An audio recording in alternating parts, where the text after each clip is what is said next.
So back in April, Rainbow Six Siege Esports was having a bit of a panic attack.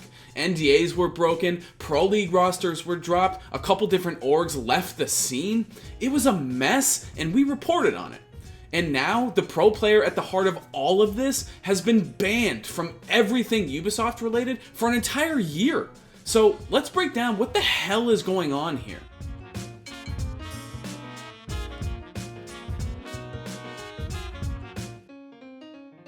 Alright, before we jump into this crazy story, I need you guys to know that we're streaming over on twitch.tv/theScore esports. Follow the channel, eventually you'll be able to sub, and you'll probably catch me slamming my desk once again. Now, let's get back into it. Okay, so in April, we reported a story about the Siege esports community having a pretty big meltdown. Your organization tells you that at the end of this season, the entire roster is going to be dropped and the org is stepping back from Siege Esports. It was a crazy situation. Rosters were dropped, orgs backed out of the scene, and NDAs were broken. And the guy that set fire to a community looking for something to be pissed off about was this guy, Hyena. And then this week, months after the initial shitstorm, Hyena tweeted out that Ubisoft had banned him from everything Ubisoft related for an entire year. So, what happened? So Ubisoft has been working on this new version of Pro League that's set to kick off sometime in June. So, pretty soon. Now, negotiations between Ubisoft and Luminosity Gaming's involvement in this new version of Pro League broke down, and LG just left Siege Esports entirely. And because of that, LG told Hyena and the rest of the roster that they were being dropped when the old version of Pro League ended on May 17th. LG made a meeting with us. After we confronted them about some rumors we were hearing. They set up a meeting and they told us that we're being released due to negotiations falling through with Ubisoft. We said that, oh, is it true that you guys had submitted an application for the pilot program? He said that, no, that's not true. We just chose not to send it in because, we don't agree with how Ubisoft's running it and they're not, budging in negotiations, so we're out. And then, they said, you guys, we'll help you guys with the transition period. And this was all prior to the second split of Pro League that season. So we still had 7 games to play.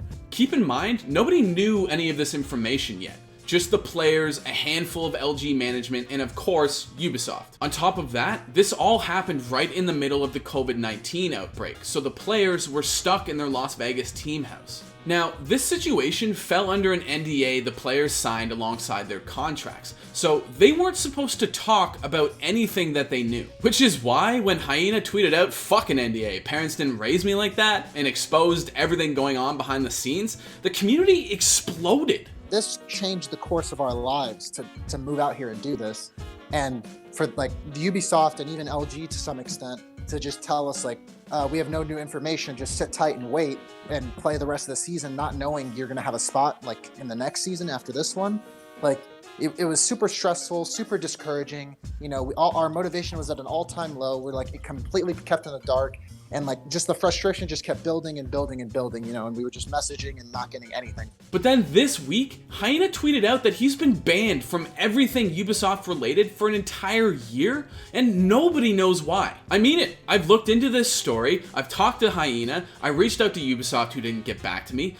It's a fucking mystery. In the email that he received, it says that he's broken Ubisoft's code of conduct, but no specific reason has been given. And in talking to Hyena, he thinks that it's related to everything that happened back in April. Now at this point, I think it's fair to say that Hyena is not completely innocent here. Frustrated and pissed off about being dropped and confused about what the future of his career looks like, he broke his NDA. And in his frustration, he didn't handle the limited communication he did have with Ubisoft very well.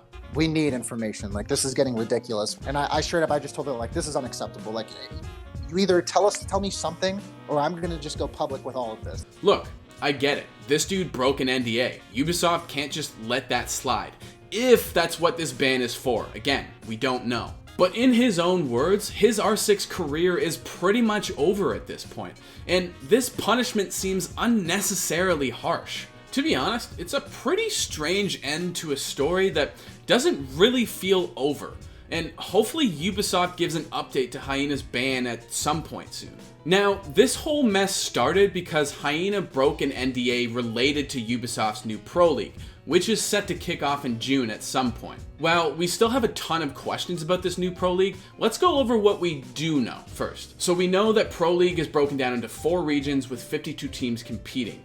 NA Pro League has 8 teams, down from the 10 they were expecting, and of those 8, 2 are brand new to Siege Esports. We also know that this new Pro League will be an offline LAN league based in Vegas. And Pro League's weird cousin here in Canada is getting its own version, with 4 teams competing offline while another 16 battle online in a Challenger League. We know that Ubisoft planned for 2 majors this year plus SI, but with ongoing COVID concerns, those plans are currently up in the air. Ubisoft also announced a bunch of changes to the competitive format and released a roadmap as to what Siege should look like over the next few years.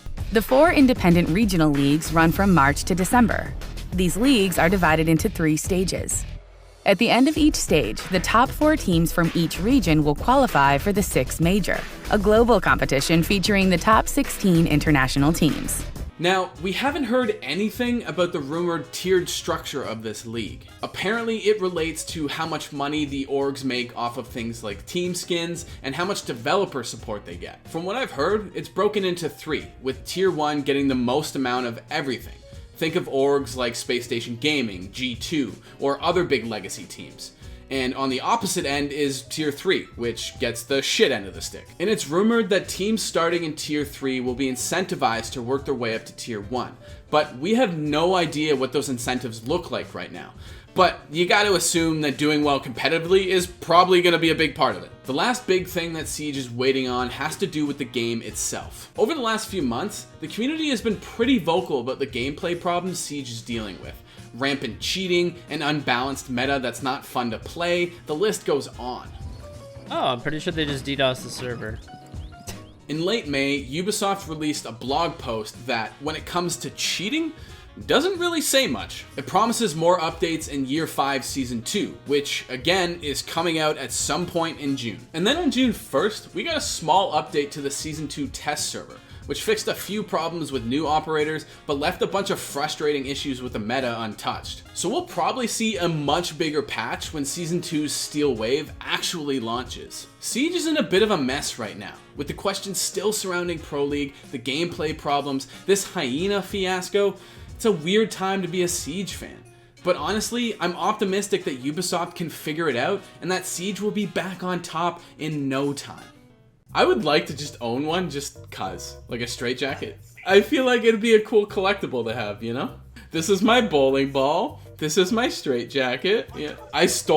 Back in college, I stole a bowling ball. So I got super drunk and put it in my bag and then stole the bowling ball. We were rolling it around the subway at like 1 in the morning. And then I woke up in my bed and this fucking bowling ball was like digging into my side.